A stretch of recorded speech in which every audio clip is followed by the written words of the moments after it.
Buenos Aires is a city that surprised me in so many ways. I came here expecting tango, steak, and European-style architecture, but along the way, I stumbled across some totally unexpected gems. So today, I'm sharing 3 things I did not expect to find in Buenos Aires. Let's call it Unexpected Buenos Aires.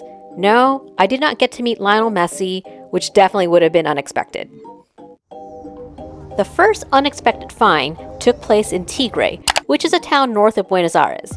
We were at the Puerto de Frutos and looking for a place to grab lunch. Here's a better map of what the Puerto de Frutas has to offer. Oh yeah, there's a lot of stuff going on, but not today, not on this random Tuesday. And this is where we'll go to for lunch. Mostaza. This reminds me of a McDonald's, but it's not. I thought I had walked into a McDonald's, but nope, it's Argentina's very own homegrown burger empire. Hey, our McDonald's doesn't serve fancy coffee, and I certainly can use one. Oh, and an alfajor. Another thing that McDonald's doesn't serve beer, so you can't have beer with your bacon and cheddar fries in the US. I feel like we're at a McDonald's, but we're not. We're at Mostaza, and they do have these ordering kiosks like you do at McDonald's. Then on top of it, you have like these Happy Meal toys in a box that looks suspiciously like a Happy Meal box from my childhood, but I do have to admit the toys are cooler. Seating looks like a McDonald's, but it's not. And the M over there for their logo, almost looks like a McDonald's, but it's not. I mean, that's the only thing they have in common is the M. Yeah, everything about the menu reminds me of McDonald's. I feel like I'm in some weird dimension here, but no, I'm here at a Mostaza in the middle of Argentina. I had to take a little time out and step outside, but then I bumped into a Forever 21, which is a chain that had since declared bankruptcy.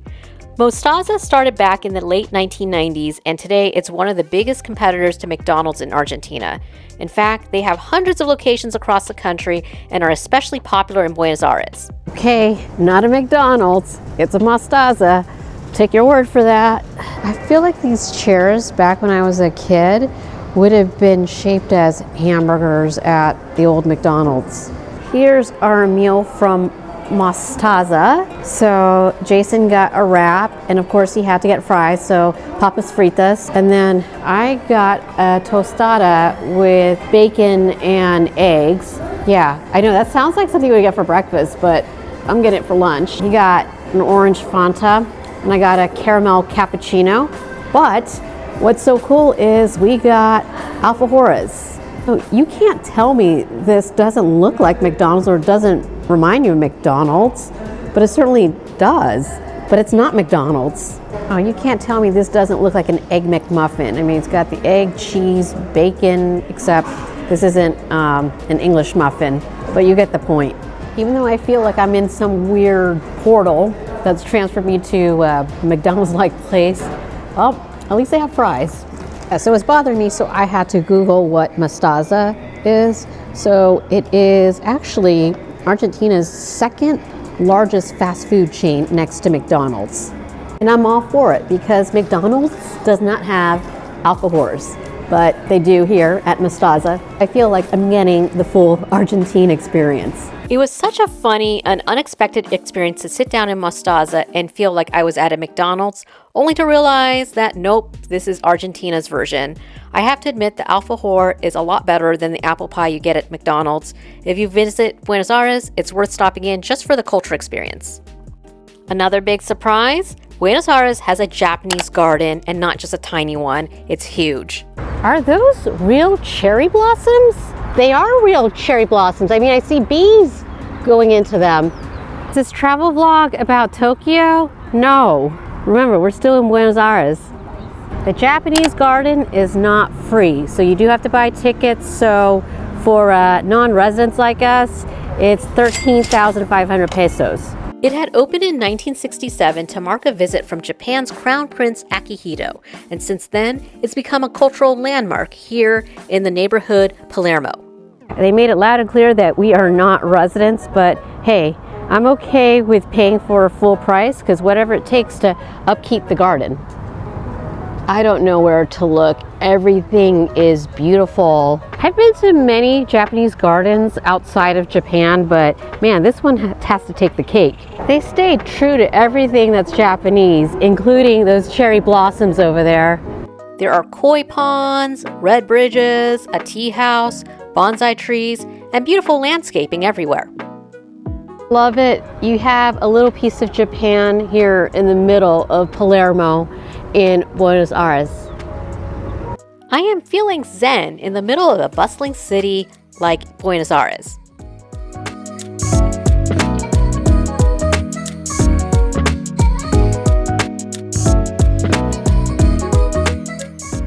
This pagoda stays true to the Buddhist principles of having odd numbers of anything. So there are 13, I'm going to say, layers, stories to this pagoda. They even have a torii and the guard on the torii. I felt like I had been transported to Tokyo or Kyoto at the peak of sakura season. Now this is what got me especially excited about the Japanese garden. It is the cherry blossom. It would make sense that the cherry blossoms would be out right now in August in the southern hemisphere because cherry blossoms tend to come out right before spring. A lot of my friends went to Japan and Korea to check out the sakuras or cherry blossoms during March and April, but I didn't this year. So this is my own way of making it up. Like if I sent this clip to my friends right now and tell them I'm in Japan, they might believe me. But no, they wouldn't because it's summertime in Japan. But out of context, if I sent this video clip any other time, they might believe that I'm in Japan. I was a little bummed about not seeing roses at Rosedal, but you know what? These cherry blossoms make up that disappointment. And when you think about it, it makes sense. I mean, roses don't come out in the winter time or in the winter to spring, but cherry blossoms do. It's the Argentine version of Hanami, and that's when people come out in Japan to celebrate the cherry blossoms. They just come out and walk around the park, sit down, have a picnic. It's a wood carving of a geisha.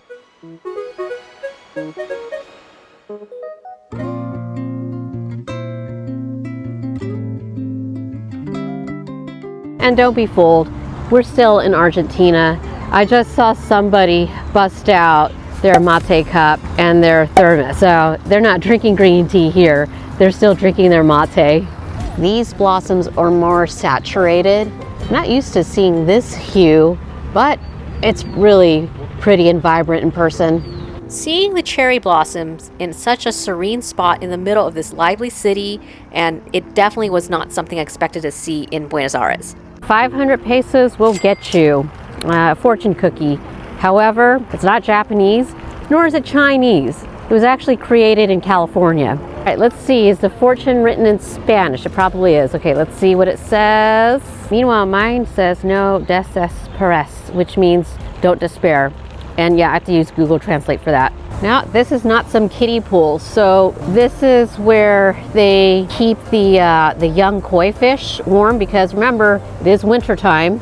I was really hoping to see like sushi or mochi at the snack bar in the Japanese garden, but nope, I just see Argentine food. Correction, they do have Japanese snacks. So they got the dorayaki and the manju, and both of these were 7,000 pesos. I feel there's something ironic about sitting here in the Japanese garden in the middle of Buenos Aires and eating a dorayaki. One of these things isn't like the other. I recall seeing a pine bonsai before, but it doesn't matter. It's all about the technique. It's about keeping things nice and trim and small. There's a whole method to it that I don't understand because I was gifted a bonsai tree, but I haven't trimmed it, so it's kind of growing out of whack at home.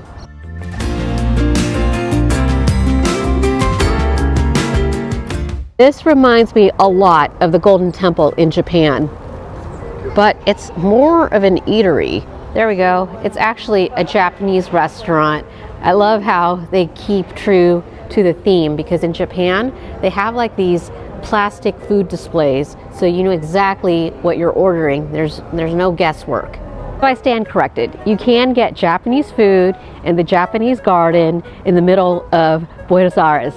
I was just only going to go use the bathroom, but couldn't help but look up. They have all these paper cranes hanging from the ceiling. They have a kimono exhibition here in the building that I'm calling the Golden Temple. One of the coolest little surprises inside the garden is the Golden Temple Pavilion, where they had a display of traditional Japanese kimonos. The colors and patterns were stunning up close, delicate embroidery, rich fabrics, and each one telling its own story. It added such a nice cultural touch, reminding me that the garden isn't just about landscapes, but also about sharing a bit of Japan's artistry and traditions here in Buenos Aires. I like this one here. Yeah, I know it's not as ornate as some of the other ones, but I love that shade of blue.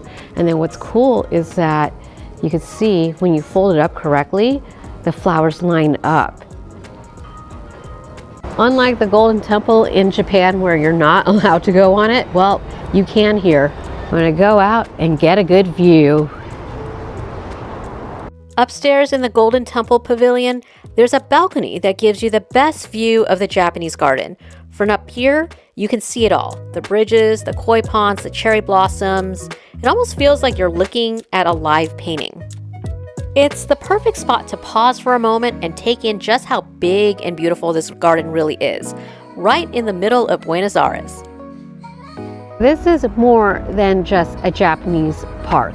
This is showing appreciation to the Japanese culture and showing Argentina's ties to Japan. Being transported to Japan from Buenos Aires? Completely unexpected, but much delightful. The sun is setting, which means dinner time. Actually, porteños, or people from Buenos Aires, eat dinner really late, so we're actually having an early bird dinner. When traveling, I always want to try what the most popular local food is. I'm always hungry to try something new and unexpected. We've tried empanadas, choripan, and next up, we are gonna try pizza. That's right, we're gonna have pizza, and don't let the name fool you. Kentucky, no, that doesn't mean it's Kentucky Fried Chicken, KFC. They don't do fried chicken here, and that's nothing to do with America either. No one remembers why it's called Pizza Kentucky because it's so old. Wow, this has been around since 1942. They love their pizza here in Argentina. It's a lot different from what we get in America. And they also make pastries like empanadas. Pizza Kentucky opened in 1942 and is one of the city's most iconic pizzerias. It's known for serving classic porteño-style pizza, and that means thick, cheesy, gooey, and loaded with toppings. All sorts of pizzas that you would not see in the States, certainly not at a Domino's or a Pizza Hut. I know you may be thinking, why pizza? I mean, it's just pizza. Well, you gotta see the fugaceta. Can't get over how this chain has been around for a long time. So since 1942, so they've been around even longer than Kentucky Fried Chicken or KFC. KFC wasn't open until 1952, and they actually opened in Utah. Yeah, Utah, not Kentucky. However, I'm not sure about Pizza Planet. That's a lot different. That has nothing to do with Kentucky Pizzeria. The boxes are tall like the ones you would see at a Chicago-style pizzeria, but hey, I'm gonna go along with it. Here's the extra Kentucky pizza. So it just has like more ham, cheese, tomatoes. That's extra, all right. And here's the star of the show and why we got pizza in Buenos Aires. So this is the fugaceta, and remember, this is a stuffed pizza, not stuffed crust like from Pizza Hut, but no, this entire thing is stuffed. Stuffed with cheese, and the dough is supposed to be really airy.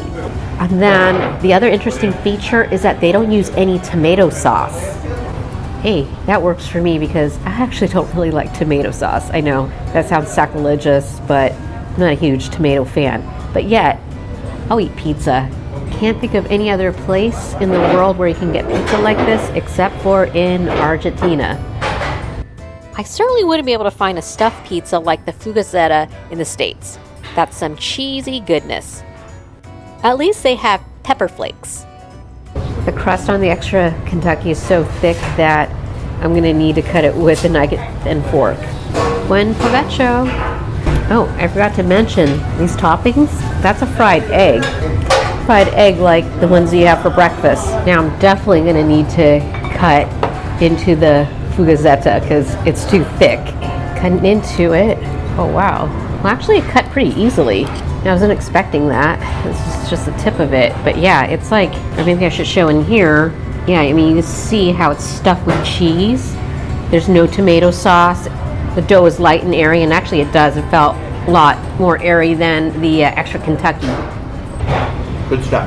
You may have finished off those 2 slices of pizza each, but we had room for dessert. We have here the sopa inglesa. This is just one portion, and we're definitely sharing it.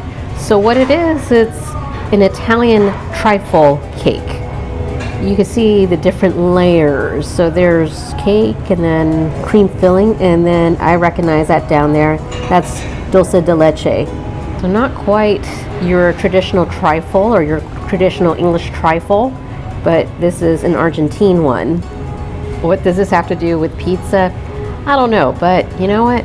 It's Argentina, right? So gotta try everything. Make sure you get all the layers. We got the cream and then the cake and the dulce de leche. Okay, that's actually a good sign because he doesn't really like sweets. Buen provecho. Wow, all the flavors work together. It's not sickeningly sweet. Believe it or not, dinner here was affordable. It came out to be $22.08 US for 2 slices each of the extra Kentucky and the fugazzetta, a portion of the sopa inglesa, and 2 drinks. A bargain. It's a classic late night stop. These places stay open late so people can grab a slice after a night out. I wasn't expecting to find one of the best slices of pizza here, but Pizza Kentucky totally delivered. I was so impressed by Pizza Kentucky that I did the most unexpected thing, which was to leave them a review on Google. Of course, I gave them 5 stars. I'm still thinking about that fugazzetta pizza as I'm editing this vlog. So there you have it. 3 totally unexpected things I found in Buenos Aires. From a fast food chain that feels just like McDonald's, to a Japanese garden that made me feel like I was in Kyoto, to some of the cheesiest pizza I've ever had at Pizza Kentucky, Buenos Aires kept me on my toes. That's why I love to travel. Sometimes the best memories aren't the big famous landmarks, but the little surprises along the way. Thanks for watching this bonus episode of my Buenos Aires trip. If you enjoyed it, don't forget to like, subscribe, and check out my other vlogs from Argentina. I'll see you in the next one.